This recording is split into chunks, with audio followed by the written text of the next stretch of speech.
In this tutorial, we're going to go ahead and practice masking in Photoshop. Masking allows you to hide parts of an original image without having to destructively cut them off, allows you to reveal just certain parts, and that's what we've done here to create this moon image. So let's go ahead and go to Canvas, go to Assignments and Masking Moon, and download the two files that are sitting there. They're actually two different moons. Alright, going to see one is a colorful moon and one is a gray moon. So let's go ahead and go to Window, Arrange, 2 up vertical, and that'll open up the tabs side by side, which will make our life a little bit easier. Now you'll notice right now both of them are the same direction, so we need to tip one over so that we can complete the circle on the other side. So let's go ahead and go to our colorful moon. We know we're there because it's got the white.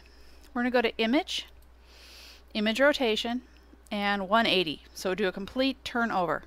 Now I do want you to notice on the colorful moon, notice that there's a gray and there's a color. That helps us create that transition a little bit easier between the gray moon and the color. Next thing we're going to do is go to our Layers panel, grab that background layer, that is the color, and drag it in over the gray moon. So now I've got two different layers in that folder, or in that file. I'm going to go ahead and close this first colorful moon. You can save it, doesn't matter, it's not a big deal. I'm going to grab my selection tool and my move tool, and you can see how now I've got one file over top of the other, but the black is making it really hard to see, and we need to be able to fix that. So the next thing we need to do is, while we're on the colorful layer, we're going to go down here to the layer mask, which is the one that kind of looks like a camera, and we're going to add a layer mask.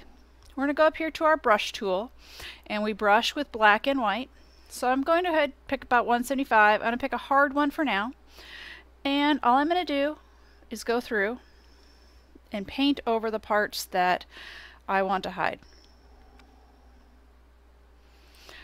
So there, I'm going to go ahead, take my hardness down some, 25 or so, and go through and start to pull that down a little bit so we get kind of a blended edge.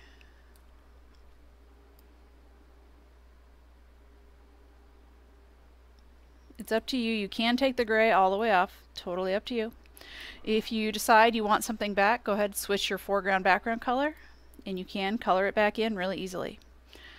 So that's one of the things about using a mask, is it's relatively simple to undo what you did as far as destructive or non-destructive editing goes. Alright, so now if we notice, switch to my move tool, my moon, my colorful moon is a little bit bigger than my regular moon, so I need to be able to fix that. So I'm going to go back to my layer, switch to my move tool. I'm going to grab these transform handles, I'm going to hold shift. I'm going to go ahead and just start shrinking it down a little bit and moving it till I complete that circle. Go ahead back to my move tool, go ahead apply the transformation, click off. You can always go back and change it if you don't like your transformation. You can see right here we missed a piece of the black from the original, so I'm going to go ahead and grab my brush, switch back to black and white, go to my mask, and I can just go back in and cover that up really quick.